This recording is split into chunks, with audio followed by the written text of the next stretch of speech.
My name is Ben Jealous. I'm President and CEO of the NAACP. Yeah, my parents were both active in the 1950s and 60s, and my grandparents as well. And I was raised in a family where we were taught a bit the best thing you could do with your life was to really kind of push the cause of progress and justice and human rights in this country forward. Growing up black in the States, even in the 1970s, meant that you were subjected. And probably the thing that's probably most glaring to me was I think both the way I was treated as a child in stores, like in the local five and dime. I grew up in a town that didn't have many black folks, and it was pretty clear that the black kids were treated different than the white kids, more suspect, more the shop owner more afraid that we might steal something. And also the way people responded to my parents' marriage. My dad's white, my mom's black, and it wasn't very socially acceptable. I mean, when I was born, it had been legal for just over 5 years, so it was a different time. Well, my generation, they used to refer to us as the children of the dream, the kids who were born as and just after the big civil rights victories were won. And we were told when we were coming up, look, all the big victories have been won. Your job, young man, young woman, is just to go out and play hard by the rules because the rules are now fair. And that worked well for many of us. I mean, I went to great universities and won great scholarships and all that stuff. But for many of us, it didn't. I mean, we came of age as a generation just in time to find ourselves the most murdered generation in this country and the most incarcerated generation on the planet. And that's the shadow, if you will, of the shining victories of the 1960s. The battle at any given moment is multi-generational. My parents and my grandparents were both involved in the battles of the 50s and 60s. And so who's ever on the battlefield agrees that there's a reason to be on the battlefield and there's a reason to be fighting. And so the leaders of the civil rights movement who are still active, people like Joseph Lowery, like Julian Bond, like Myrlie Evers, like Dr. Hazel Dukes here in New York, couldn't agree more. I mean, we have great, because they have lived their whole lives with their eyes wide open, and they understand just how far we've come, perhaps better than my generation does because they lived through it, but they also understand how far we haven't come. Again, because to the extent that there are similarities, to the extent that there are whole groups of people in the black community or in the country as a whole who have gone backward in the last 40 years, they've watched them go backwards too.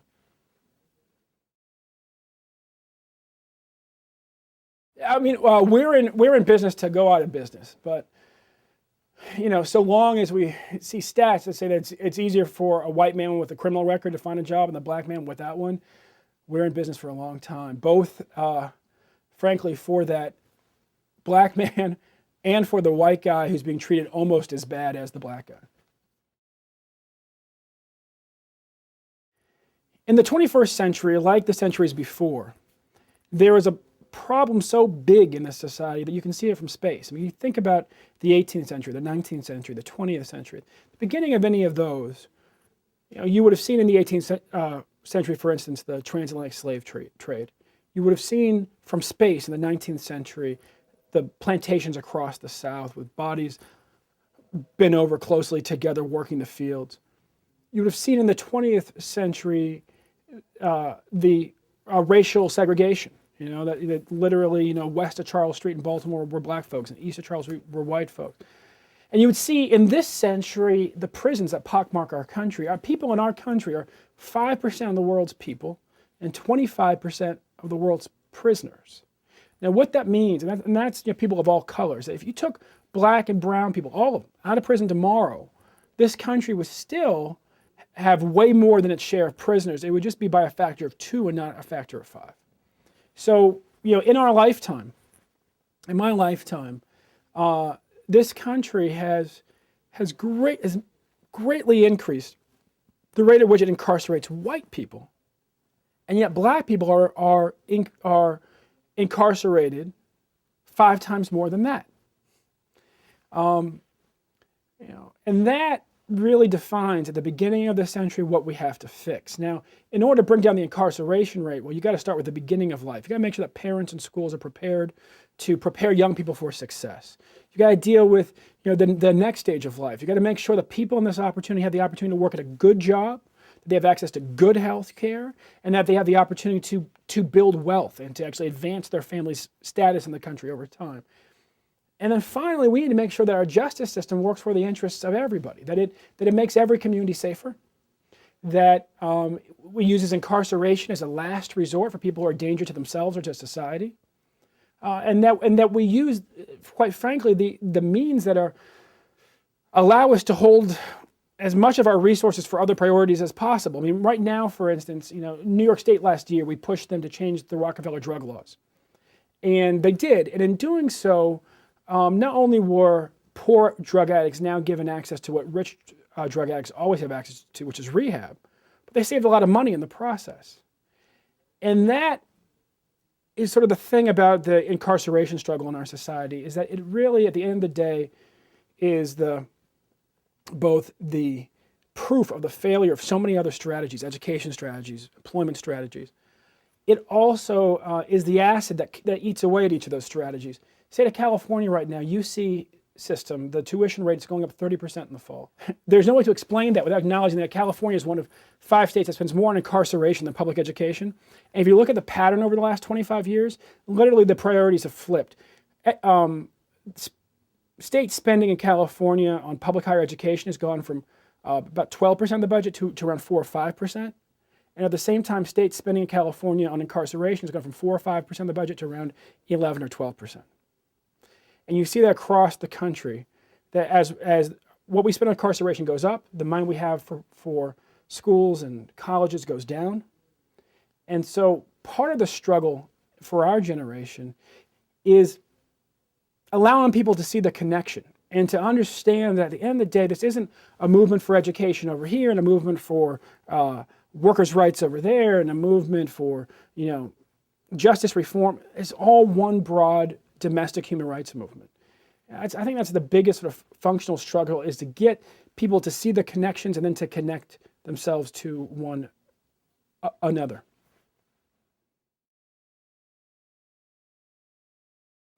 Because I would say things a bit differently. Quality schools, making sure that each child has access to a quality education, is the civil rights struggle of this century.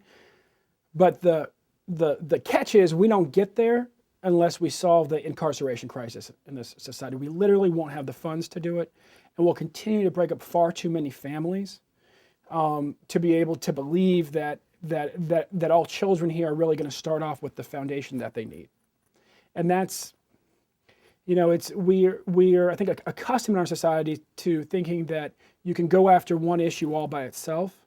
And when it comes to schools and incarceration, you've just got to start off recognizing that in the poorest communities and in the state budget, they're absolutely connected. If we want to get the incarceration issue under control in this country, we have got to make sure that we use incarceration as a last resort, not a first resort. So that means more shifts like we saw in New York State last year, saying, okay, what do we really want to get out of having the court come into contact with a low-level drug addict? Well, we want them to get off drugs. So let's send them towards rehab, not towards prison. Because we send them towards prison, they're going to come back in a few years, they're going to be angry, they're going to be more desperate, and they're going to be more dangerous. And that's not what society wants to get out of this equation, right? And it will cost us twice as much money. Similarly, we need to just really revamp. And one of the things that we're pushing in Congress right now is a bill by Senator Jim Webb that would force the country to take a look at its justice system from soup to nuts. For the last 40 years, we've been pushing this notion in this country that the best thing we can do when it comes to crime is to be tough. And in a country as intelligent as ours, we should always know that when somebody says the best thing you can do is be tough, the best thing you can do is use your brute force, that we're selling ourselves short. The best thing that we can do is be smart. And when you're smart on crime, what you see is you shift from how do we punish these people as much as possible to how do we bring down crime as quickly as possible in a way that's sustainable. And what that drives you towards are alternatives for incarceration. What it drives you towards is using probation and parole in ways that are much more intelligent, where you kind of ratchet it up for people who are more violent and you ratchet it down for people who are less violent. And what it drives you towards is really focusing on reentry and how you get somebody from prison into the workplace, into their community, in a way that sets them up for staying out of prison. In the California prisons right now, 67% of the people are there, have recidivated, have been there before. And we spent all this money on keeping them in prison and then very, very little on actually setting them up for success. Again, when you're smart on crime, you start off by recognizing that both the victim, first of all, the victim, but also the person who did the crime are both human, both been broken in various ways and could either be healed more by what happens through the courts and what happens through the justice system, or broken more. And the goal should be a win-win. The goal should be that at the end of it, anybody who's coming back to society is healed more, as well as the victim getting a greater sense of closure and a sense of justice. When you look at an issue like prison rape, what you see are people being violently broken while inside of the care of our society, right? I mean, that the prisons are an extension of our society, and people come in there, and literally in jails and prisons across this country, people young, old, male, female, who have been convicted, who are awaiting arraignment, are raped on a daily basis by inmates and by guards and by contractors at the facility. Probably the most heartbreaking situation I saw was in the California Youth Authority, the prison for girls, for females who are not yet 18 in California, being systematically raped. I mean, just again and again. I mean, the allegations when I was with Amnesty were unceasing from the girls' facility in California, and you would see it in jails. The way that we got consensus on that bill was that a number of men who had gone to prison as a result of the savings and loan scandals, these are white-collar criminals, who were raped, spoke up about what their experience had been and helped us to convince. And it was sad. You would hope in a representative democracy that things like race and class don't keep a representative from identifying with an issue.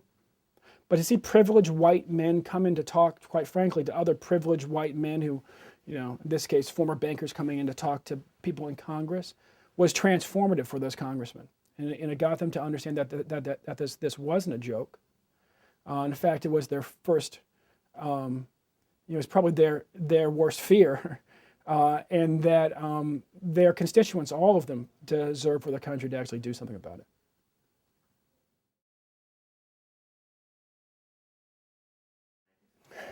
Brown versus Board of Education's worked everywhere except for the school, right? Except for the venue in which it was intended to work.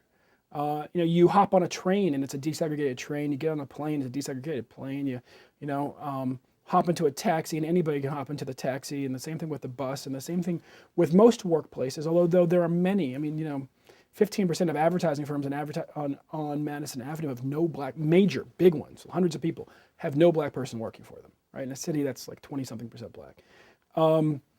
So we have made progress in every sector. Where we've made and the military is probably where things have succeeded most, and where the success seems most resistant to being rolled back on. Schools, unfortunately, is where we've seen the biggest regression, and that, unfortunately, when the NAACP started its first century was job one, and now as we start our second is job one too. It's a funny thing. In this country, we all believe that that we have a right to go to school. We have a right to a good education, and we don't. The U.S. Constitution contains no right for a child to go to school, let alone for a child to go to a good school. And yet we know as a people that if they don't go to a good school, they're less likely to be able to realize all that this country has to offer. The focus for the 21st century has to be ensuring that every child born in this country can grow up and go to a good school, get a good education, and be set up for success. Across this country, that's just not the reality. We've seen schools rapidly resegregate over the last 20 years. That's why what Secretary Duncan is doing right now to rebuild the civil rights enforcement powers of the Department of Education are so important. Right now, a Latino child in California is more likely to go to a more deeply segregated school than a black child in Mississippi. And so problems that we think of in our mind as being in one part of the country or another tend to be all across the country. That child in Los Angeles may go to a classroom with 50 kids in it, and they live in a state that spends an average of $5,800 per child to go to school and $248,000 to incarcerate a child for 1 year in the state prison. You can see where the connection is. That literally it costs the same as an entire classroom of children to send one kid to prison in California. The focus has to be on recognizing the instruction gap in this country. People talk about an achievement gap, and they talk about, for instance, well, only 31% of black males graduate from high school in Baltimore. Only 38% of white males graduate from high school in Baltimore.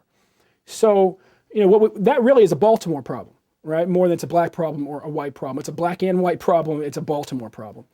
But 40% of that achievement gap would be closed if quality teachers across society were distributed on an even basis. We're still fighting, in other words, for the same things we were fighting for a long time ago. I mean, we're fighting for good teachers. We're fighting for kids to have new books. We're fighting for kids to be in decent classrooms. We're fighting for kids to be treated fairly. I mean, right now, the way that we use school discipline in this society is out of control. And here in New York City, we had a situation a few weeks ago where a young Latina girl who wrote on her desk with a erasable marker was taken out of the classroom in handcuffs, taken downtown and booked. It's just not what any parent would want to see any child subjected to. We also, besides resources and teachers and dealing with school discipline, we really have to, as a country, recognize that school is where people get their identity, not just as a scholar or a future business person, but as a citizen. And we need to make sure that our schools set them up for success as citizens. And that's why desegregation is so important, that people grow up in an environment that reflects the diversity of the country. That's why making sure that civics are taught in school is so important. We need to see our schools as what they are, which is places to train the next generation to lead, and not places to simply lead them to prison or some other kind of dark path. And that's unfortunately what too many of our schools are. I mean, when you really spend time in so many of our public schools in poor neighborhoods, black or white, across this country, you could see how a child could give up hope by the time that they're 12. Harlem Children's Zone is incredible. I've known Jeff for 20 years. The first time I met him was a kid in college. The question is how easily could it be replicated? It's something that thrives in one of the wealthiest cities on the planet. And the question is, can you transport that to Mississippi? Now, I would agree that under, sort of in a perfect world, we could. But in this country right now, where resources for schools are based on local property taxes, it becomes nearly impossible. So I would say, yes, it should be replicated wherever it possibly could be. But I have real doubts about. So it's a yes, but I have real doubts about if the country literally could afford to do that across the country, or even more importantly, if we could afford to do it, if we would do everything we would need to be able to afford it. Would we stop fighting wars overseas and doing the sorts of things that eat up all those trillions of dollars we could be spending to treat our kids as well as Jeff treats the kids up in Harlem?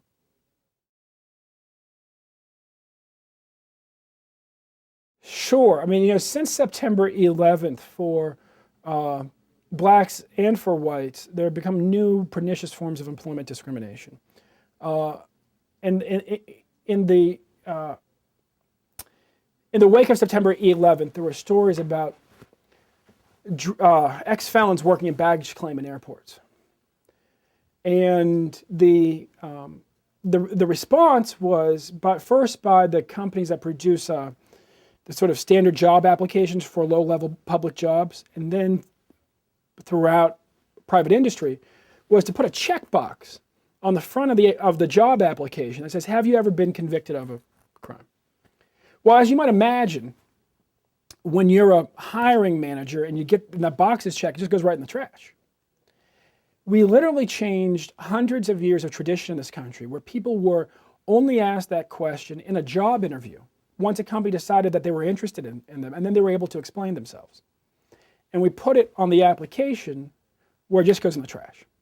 And you discourage people from applying, and you typically preclude them from being considered. Now, in this country, it's harder for a black man with no criminal record to find a job than a white man with a criminal record, which is to say that race is actually a bigger factor than ex-felon status. But if you're both, it's almost impossible to find a job. And that's an area that we've been really working on very intently. As we've been working on that issue, what's come to our attention is that credit scores are being used much in the same way. If you imagine the middle of a recession, our employers across our country have increasingly begun to use credit scores to determine whether or not they hire somebody. I mean, it would be a joke if it wasn't so serious, right? I mean, it's absolutely the opposite thing of what you do. Take a country's people in financial distress to the ones in the most financial distress are the least likely for us to hire them. And so we have found ourselves fighting on new fronts, still carrying the banner for racial equality, but also understanding that in the 21st century we have to fight for simply human equality as well. And that really, for the NAACP, people don't realize, we weren't founded like so many groups after, like the Black Power movement or the Chicano Power movements. We were founded in 1909 on the 100th birthday of President Lincoln.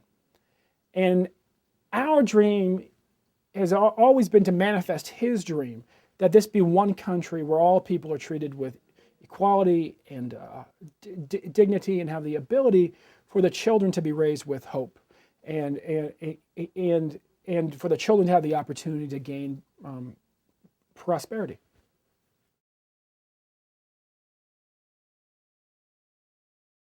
As a kid, the first group I ever paid dues to was a group called SEEK. That was a bunch of green activists on college and high school campuses. I actually set up one of their first high school chapters. And there's always been, I think, in the black middle class, a lot of folks who've been active in the green movement in this country. For working people, you've got to make it worth their while. You've got to connect it to kitchen table issues in ways that are very explicit. So you'll see folks, in rural Mississippi, where a plant that used to produce some horrible toxin has exploded, getting very involved in that local issue, because it's about life and death. It's about their children's health. They get it. They understand it. Katrina helped, and Haiti, has helped to make that case on a more general basis to working class folks. But what really, I think, has the best opportunity to get working class black people involved in the green movement is connecting it to the opportunity for jobs, connecting it to their children's health in very explicit ways, very high rates of respiratory disease in the black community that come from very local environmental contamination, and there's a real sense that the changes in the global economy are passing our neighborhoods and communities by. And so, I have great hope that the green jobs movement in this country will pull in generations of black people who have stood by the sidelines in that battle because no one had ever made the connection for them about how this actually would make their lives better.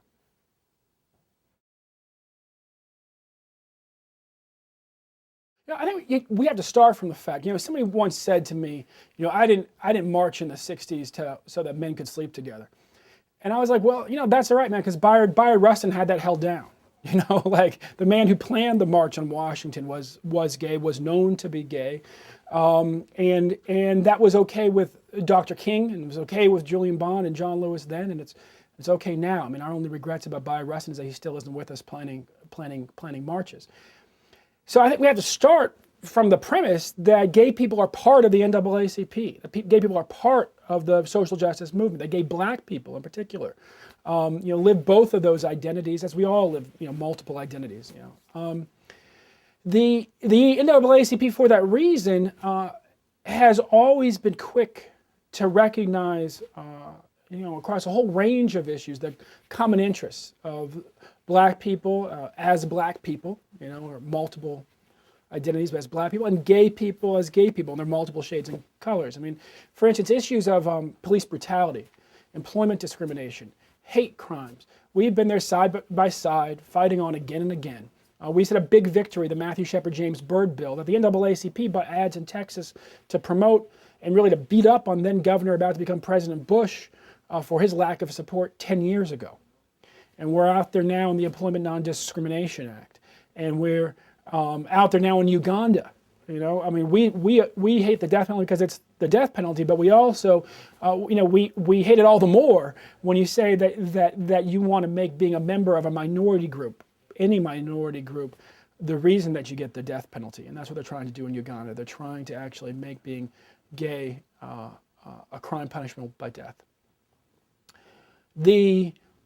Where there has been distance recently has been between religious communities in general and the movement for marriage equality. And the NAACP has a very religious base.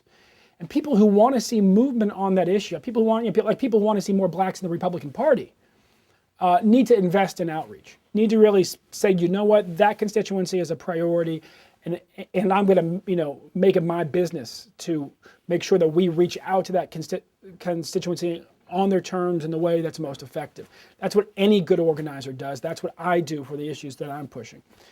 With that said, Julian Bond, for instance, our past chair, is very outspoken in support.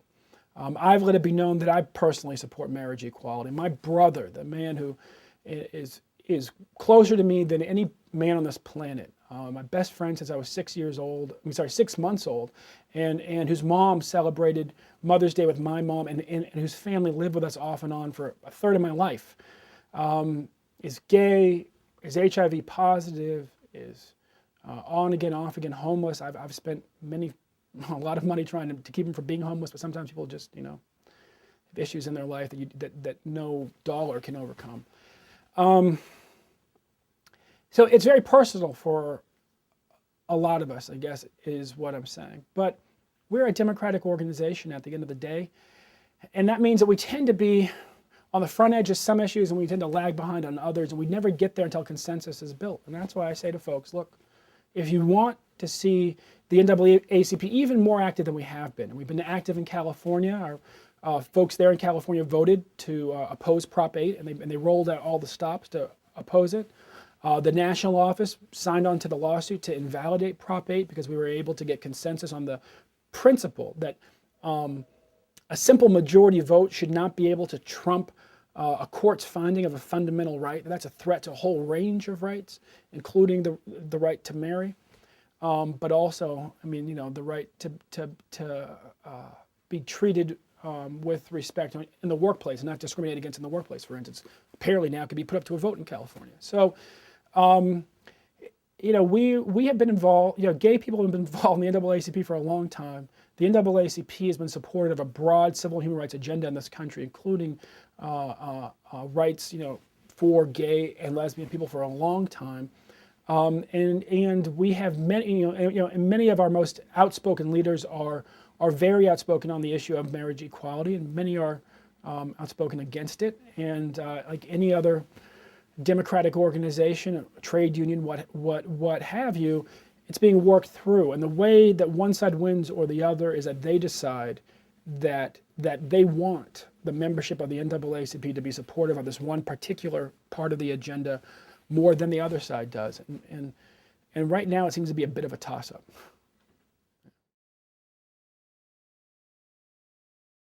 No, I'm a fifth generation member of the NAACP, and we train our kids to dream really big, impossible dreams. It's always been the formula for the NAACP. I mean, when it was founded and when my grandmother's grandfather first joined, a man who'd been born a slave, the big dream then was to shame the country out of the practice of lynch mob justice. And so for us to say from an apartment in New York City where that first group met that we were going to do that was crazy. And yet we did it. It took us 56 years, but we did it. So that's our tradition. Our tradition is to train our kids to dream big dreams and then to pursue them doggedly. And about half a century earlier, our membership really started talking in earnest about breaking the color barrier on the White House, about setting it up, and fought battle after battle after battle. And that's the context in which I was raised in the human rights movement and brought into the NAACP as a teenager, was that we were on a mission to maximize black voter participation and to maximize the opportunities for black people to run for and win office, mayor, governor, so forth. My grandfather, a couple generations back, if you will, a third generation member of the association, was more circumspect. He wasn't able to dream that big. I talked to my grandfather about it, and I told him that some friends of mine, this is before I rose to my current position. I was running a foundation in California. So friends and I put together a plan to help move the black vote in some early primary states. It would raise several $1 million to do that. And so I said, I think we got a winner this time, Granny. I think we're going to go all the way. And he said, son, look, if my 90 years of being a black man on this planet can, be of any value to you, don't get your hopes up, because that ain't going to happen. I said, really? I said, Granny, you don't think there's any possibility? He said, well, son, I said, it'll be a cold day before that happens. Well, less than 3 years later, I was sitting 15 rows behind about to become President Obama on Inauguration Day. And I kept looking up because it was like the coldest day I could remember in Washington, D.C. and saying, Granddad, you're exactly right. It is a cold day, and Barack Hussein Obama's president. So it was a good day. It was a good day. I give the president wide latitude in his first year. There are things that, like the Iraq War, that our membership would like to see ended more quickly.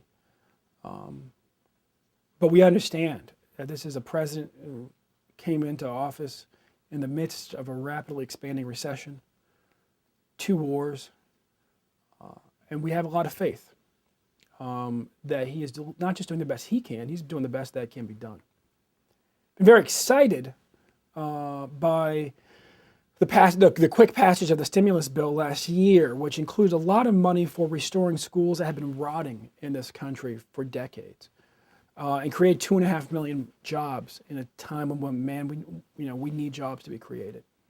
Very excited about the Lilly Ledbetter Fair Pay Act being passed, which is a bill that made it possible for women to really know that if they had been discriminated against in the workplace, they were going to get their day in court and be treated fairly. We, very excited about the Matthew Shepard James Byrd bill being passed, and more importantly about the civil rights infrastructure being rebuilt. I think part of our patience, people tend to misinterpret, I think, the patience of black people and civil rights leaders in this moment. Part of our patience comes because we're more aware than most by just how much damage was done by the Bush administration to the federal government's ability to enforce civil rights. And so we've been celebrating, people, of good conscience being hired into key positions for the last year and a half. Now the bar raises because if people are in position, or if the Senate is holding up their nomination, well, it's just clear and we got to get on with it. And we're starting to see good signs. Secretary Duncan came out the other day and made a very unequivocal commitment to ensuring that racial resegregation, racial discrimination, the mistreatment of poor children in mass in American schools, discrimination against people who are learning English for the first time would be treated, would be a top priority, and that actions would be taken forthwith. And as we speak, they're launching a major investigation in Los Angeles, for instance. So we have seen great progress. We have reason to be hopeful, and I guess we're patient because we knew that, if you will, the starting line for him, was probably 100 yards back from where it should have been, and literally between when he won in November and when he started in January, the direction of the economy meant that the track was all of a sudden uphill.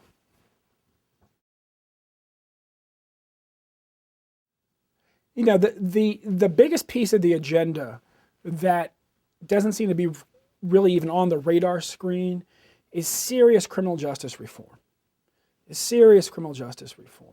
Black people are 15% of crack users in this country. We use crack like every other group, but about direct correlation with our percentage of the population. White people are 65% of crack users in this country. White people are 5% of the people locked up for using crack. Black people are 85% of the people locked up for using crack. That issue, he was very clear when he was campaigning, was that disparity was unacceptable, and the disparity that compounds it, which is that the punishments for using crack are 100 times stiffer than for using powder, even though it's the same drug as cocaine. So we would like to see him speak out on criminal justice issues.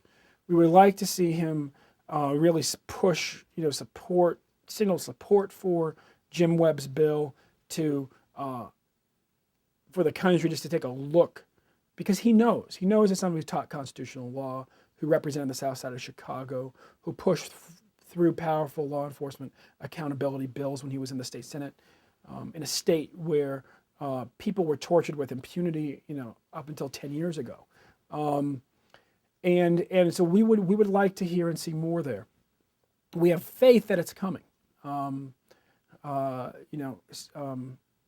His appointment of Eric Holder as our top law enforcement official was genius, and Eric's somebody who gets it. And Eric's and the president, people who are capable of explaining to the country that this is about justice for all of us. In the last decade, I guess the good news, if you will, is that black drug arrests were down 20%. The other news is that white drug arrests, the bad news, are up 40%. The war on crystal meth that we're seeing right now, if you look at the footage, which is typically poor white people being locked up and engaged by the police and locked up, it's literally a film negative. I mean, just flip from what we saw with the war on crack 20 years ago and poor black people. That's not progress. That's not progress for this country. And we need the president and the attorney general to be even more clear than they have been that this country needs to move forward with its criminal justice policies towards a place that makes all of our children safer, and not continue with the path set by people like Richard Nixon and George Wallace 40 years ago, Barry Goldwater 40 years, because we're going by the Barry Goldwater, Richard Nixon playbook, and it's not serving our country well. The beauty of being black in this society is that black has always been an inclusive definition. White has always been an exclusive definition. One of the challenges for white people in the next 40 years is to figure out how to have a more inclusive picture of who their families are, of who they are. I grew up in a family where my father's white and my mother's black. But if we're honest, the exception maybe the 2 or 3 generations in between, on the black side, most of the male parents, it's hard to call them a parent if you raped the mother, but most of the male parents were white for generations.